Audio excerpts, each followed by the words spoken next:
Good morning everyone and welcome back. Today I'm going to answer the question on how do I do a really good back bend. So let's have a look at the exercise first, or actually I'm going to talk you through it whilst you come with me and follow me at the bar. First of all, we all have different bodies, different abilities and different limitations, and from there we want to think about starting from the basic idea, which is when I do a back bend, I think about my front rather than my back. What does that mean? So I'll show you. So I'm starting with a right foot behind, left foot in front, and I'm going to start with a tandu, lift my right arm up. Then I'm going to start thinking about the front of my body, and I want you to think about the extension of your body.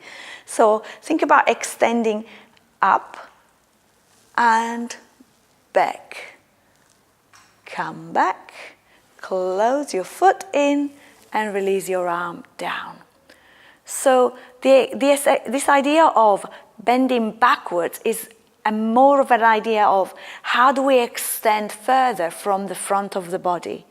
The other thing is, I'll do it again for you, tandu, lift your right arm up, think about the front extension of your body. Now, your head should follow the trunk, should follow the neck, come back up, close, and arm down. So when you're bending backwards, think about all the placement of the body, think about moving the whole torso back and the head following the movement of the spine. A lot of the students that I meet think that perhaps this is a back bend.